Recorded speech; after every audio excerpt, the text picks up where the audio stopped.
In the hushed silence of the sacred palaces, something happened that could change the course of the pontificate.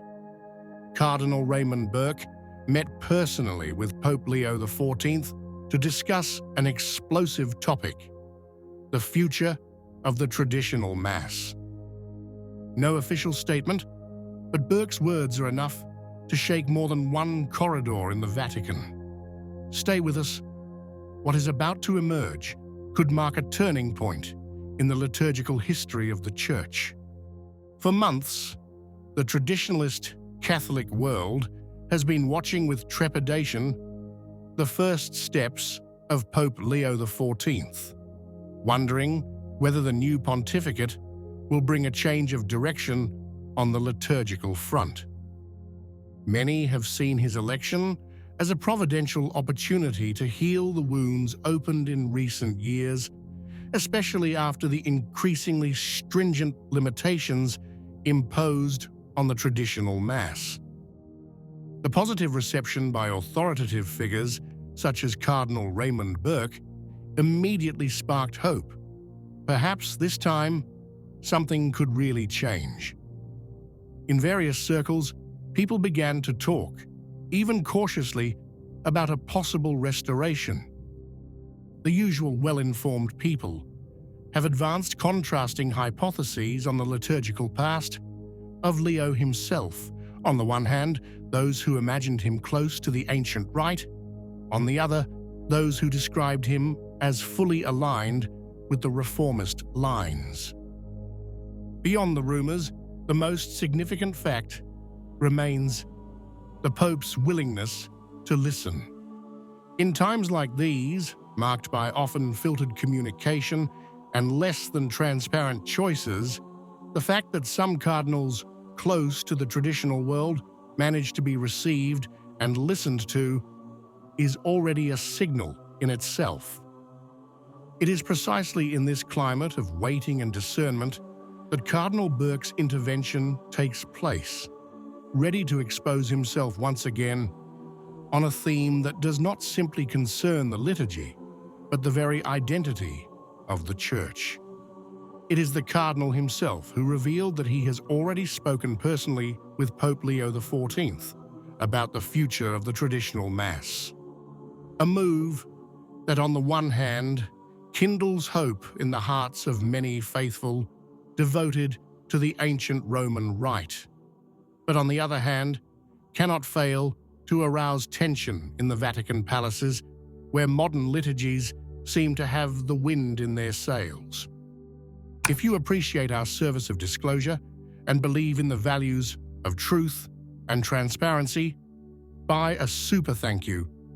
Each content requires commitment, study, and dedication, and our work is entirely self-financed. Your support helps us to continue this mission. Thank you very much. Burke, speaking via video link at the conference for the 60th anniversary of the Latin Mass Society in London, said he had addressed a precise appeal to the pontiff, which was both a plea and a resistance. That dignity and space be restored to that form of worship that has nourished generations of saints and which today is increasingly marginalized. The Cardinal made it clear that he hopes that Pope Leo XIV will follow the line of Benedict XVI, putting an end to what he bluntly defined as an internal persecution within the Church. Yes, persecution, because this is how many Catholics experience the growing exclusion of the traditional rite, not only as a pastoral choice, but as a real hostility. Burke has already made clear to the pontiff the urgent need to address the issue, with the hope that what was established by Summorum Pontificum can be restored and indeed go further, developing that wise and paternal vision that Benedict had outlined for the Church. These statements represent much more than a simple intervention. They are a signal, a bell that rings in the Vatican and calls the value of tradition back to the center of the ecclesial debate, set aside too quickly and too lightly by those who today hold liturgical power. His reading of Traditionis Custodes, the document with which Pope Francis drastically scaled back access to the traditional Mass, was immediately critical. He called it a severe and revolutionary act, underlining not only the canonical problems of the text, but also its incompatibility with the theological reality of the liturgy. According to Burke, this document has sown confusion and pushed many bishops to adopt restrictive measures that do not respond to real pastoral needs, but rather to an ideological vision of liturgical reform.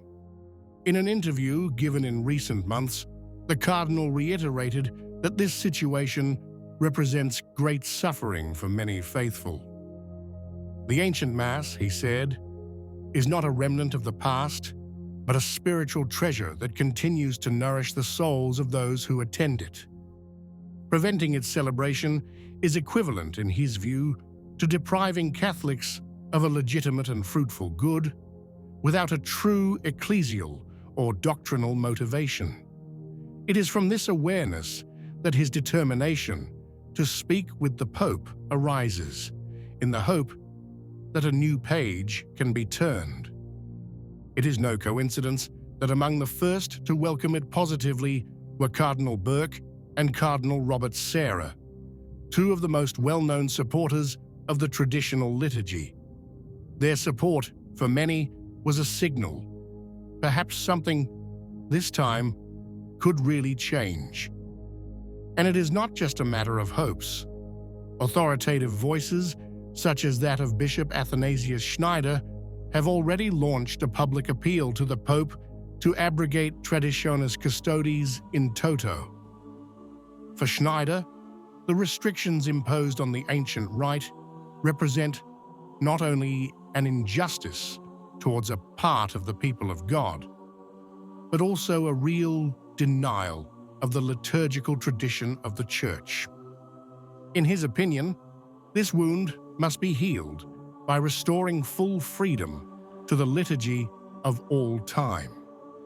In parallel, there are a series of rumors about the liturgical past of Leo XIV himself. Some maintain that as a cardinal, he celebrated the ancient Mass. Others categorically deny it. No hard evidence has emerged so far, but what matters more than speculation is the direction he chooses to give to his pontificate.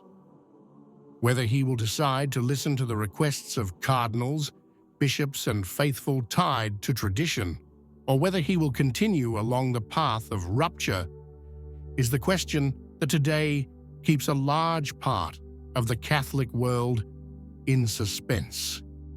Everything suggests that the liturgical question will not be a secondary detail, but the real crux of the pontificate of Pope Leo XIV. Not only will liturgical peace in the Church depend on how he approaches his relationship with tradition, and in particular, with the ancient Mass, but also the credibility of a pontificate called to mend what others have torn away too lightly. The next moves will be decisive. What do you think? If you liked the video, comment, Amen. God bless you.